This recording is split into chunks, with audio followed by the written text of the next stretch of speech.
بسم اللہ الرحمن الرحیم۔ السلام علیکم ناظرین۔ ایک حکیم جنگل میں گھوم پھر رہا تھا۔ سرسبز و شاداب جگہ میں اس نے ایک مور کو دیکھا۔ مور اپنے خوبصورت پروں کو کھیڑ رہا تھا۔ حکیم کو یہ ماجرا دیکھ کر بڑی حیرت ہوئی۔ وہ مور کے قریب گیا اور کہنے لگا، اے طوس، کیا تیرے حواس جاتے رہے کہ اتنے حسین اور خوبصورت پروں کو اس بے دردی سے اکھیڑ رہا ہے کہ تیرا ایک ایک پر لوگ کس ذوق و شوق سے سنبھال کر رکھتے ہیں۔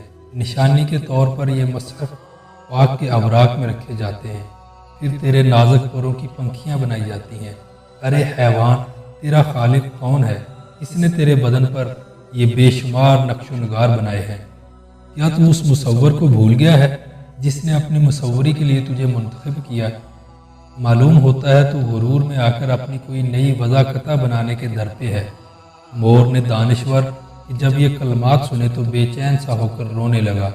اس کے رونے میں ایسا درد، ایسا اثر تھا کہ وہ حکیم جس نے مور سے پر اکھیڑنے کا سبب پوچھا تھا، نادم اور پریشان ہو کر دل میں کہنے لگا، میں نے ناحق اس مور کو چھیڑا، پتہ نہیں یہ کس پریشانی میں گھرا ہوا تھا۔ کاش وہ حکیم جان سکتا کہ مور کے ایک ایک آنسو میں کیا کیا راز پوشیدہ ہے، اسے ان آنسوؤں کی کیا قدر۔ طاؤس نے کہا، اے نادان، افسوس ہے تیری عقل و بصیرت پر کہ ابھی تک تو طلسم رنگ و بو میں گرفتار ہے، الٹا مجھے پر کھیڑنے پر مطعون کر رہا ہے اور مجھے ہی ملزم ٹھہرا رہا ہے۔ کیا تو نہیں جانتا کہ ہر طرف سے سینکڑوں بلائیں انہی بازوؤں کے لیے میری طرف آتی ہیں؟ ظالم شکاری انہی پروں کے لیے ہر طرف جال بچھاتا ہے۔ کتنے ہی سنگ دل تیر انداز ہیں جو انہی پروں کی خاطر میری جان ناتواں سے کھیلتے ہیں۔ ایسی ناگہانی آفتوں، ایسی بلاؤں اور ایسی المناک موت سے اپنے آپ کو بچائے رکھنے کی مجھ میں طاقت نہیں۔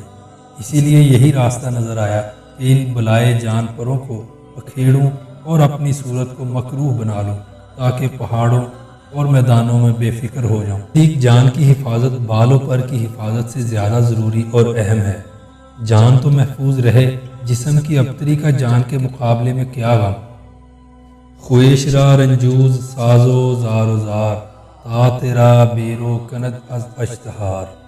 درس حیات، اپنے آپ کو بے نام و نشاں اور عاجز و مسکین بنا کر رکھو تاکہ شہرت سے یہ حالت تم کو دور رکھے، کیونکہ شہرت سے گوشہ عافیت چھن جاتا ہے اور شہرت بہت سی بلائیں اپنے ساتھ لاتی ہے۔